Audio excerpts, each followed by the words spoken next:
Hi, my name is Nadia Castaño Noreña and I'm going to share with you my portfolio.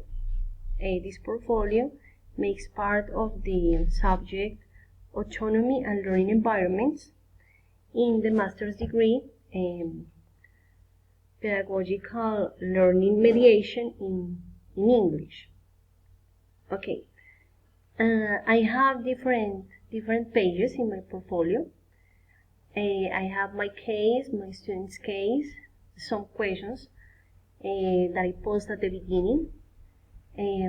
Autonomy for lifelong learning. This is my case. Autonomy for lifelong learning. That is my student case.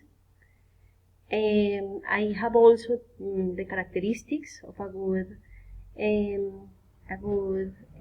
learner, of a good autonomous language learner.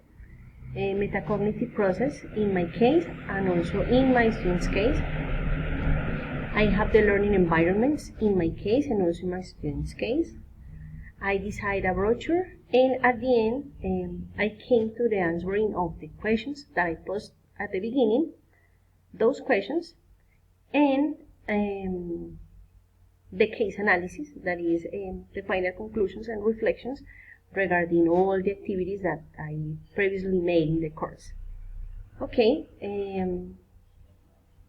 each space has different contents. For example, in this part I'm talking about me, my case, for example, my name, and the place where I'm living currently, and also my job history. I'm also talking about the place where I'm beginning to work, when I start to work. And finally, I talked about my process as an autonomous learner. I made reference to different scholars, to different authors. And then I also talked about my students' case. My students' case start with his name. He is Sebastián. He studies at Institución Educativa San Vicente Ferrer. He is in 9th grade. He is 14 years old. He lives in San Vicente Ferrer, the place where I'm working right now. And also I'm talking about some of his learning processes regarding the English language. For example, I mentioned that he is a teenager, so when he wants to talk in the English class, he's afraid of making mistakes and makes the fool. So I try to motivate him because he's a very good student and he likes a lot English. That's why I choose him to make this activity, because he is always motivated regarding the English language, regarding the English language learner. So I post different leading questions, and those leading questions are answered at the end of the portfolio. Then I post different ideas regarding autonomy for lifelong learning, talking about my case, for example. I made some contributions regarding with my process as an autonomous person, with my process as an autonomous learner, and with my process as an autonomous communicator. And I made also the same with Sebastián.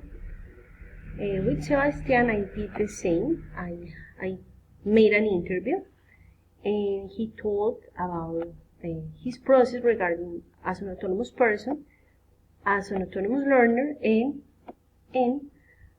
as an autonomous communicator. And I had here the interview because I made an interview in order to find out the different answers of the previous sequence.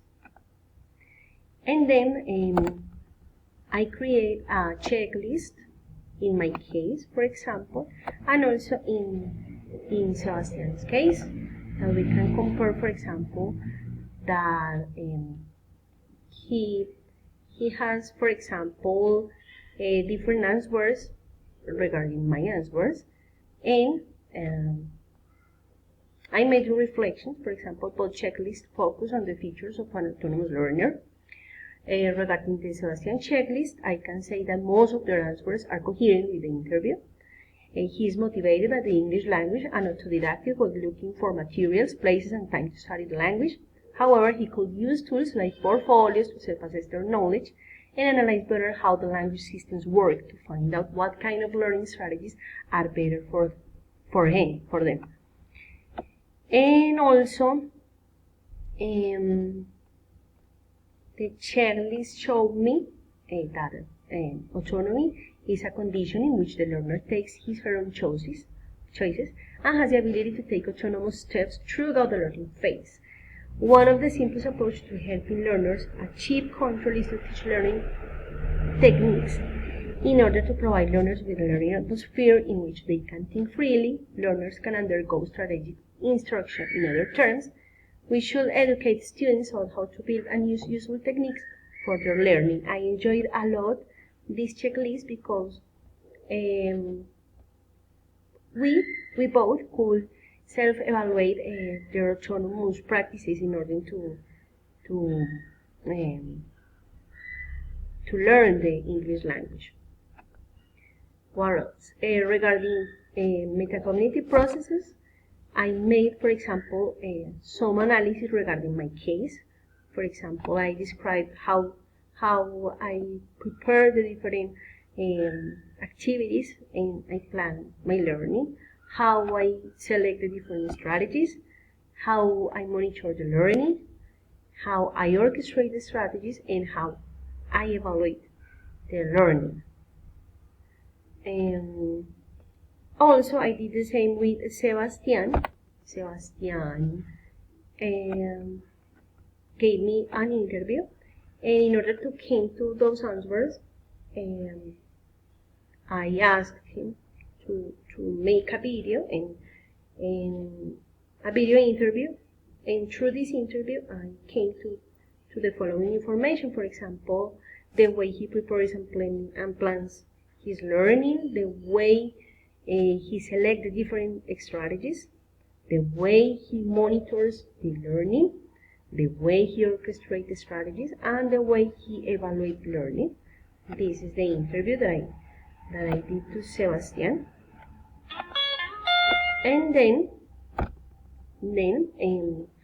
one of the final parts was to create different learning strategies. The way, for example, to identify the accurate learning strategy for me and the accurate learning strategy for Sebastian.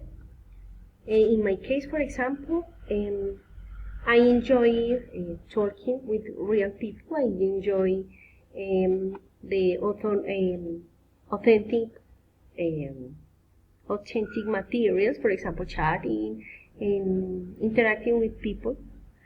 I enjoy also real experiences, as I said before. For example, take risks regarding the speaking the language, regarding sharing with others.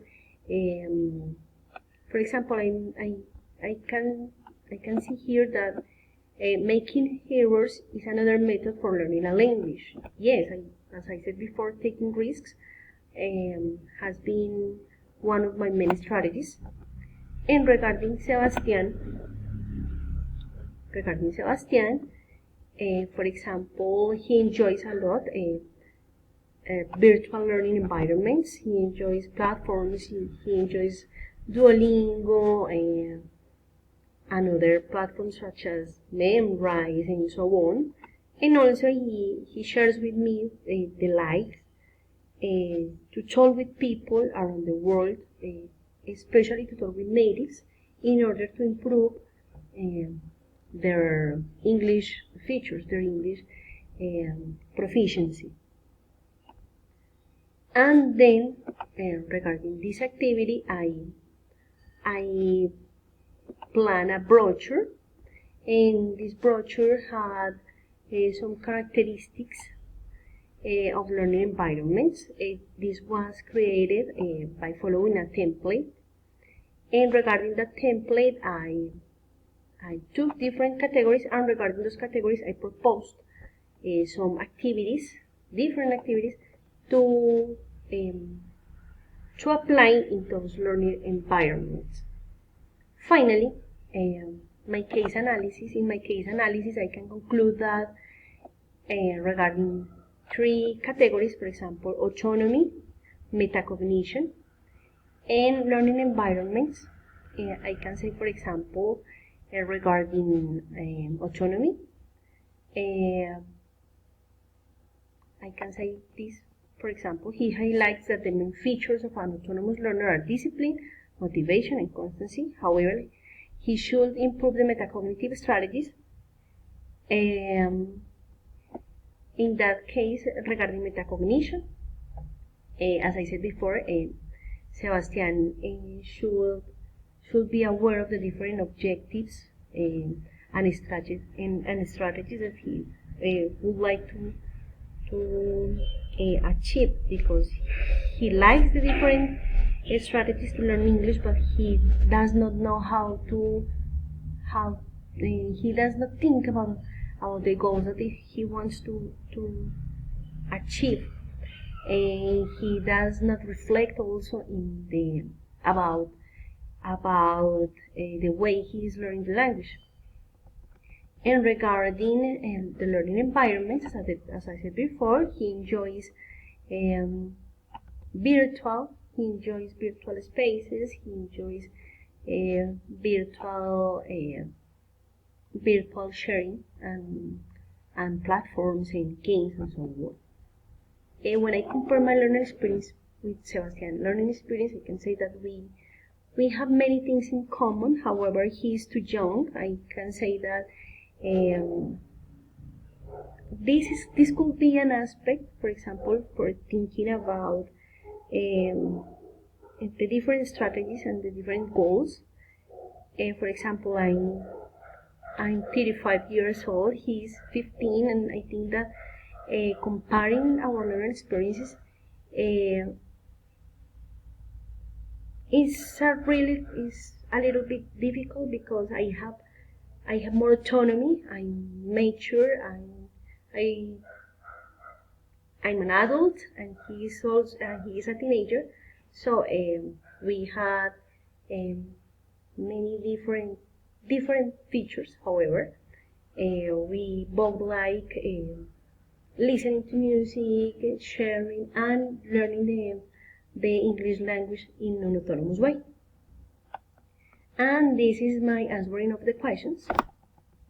My answering of the questions is this one. For example, both are responsible regarding our language learning processes.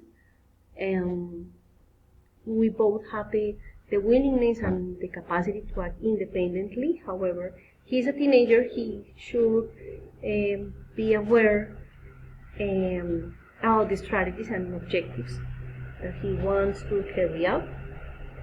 And as I said before, regarding the reflection, he should improve in that part, in the metacognitive part, because he's still too young. However, he is aware of the importance of the self-evaluation, for example. And regarding the needs and the objectives, he also should improve on that. I can say regarding my case that I'm aware, that I reflect, that I like, but I think that I should improve regarding discipline, because we as adults make many things and sometimes forgot to carry out some others. Thank you so much.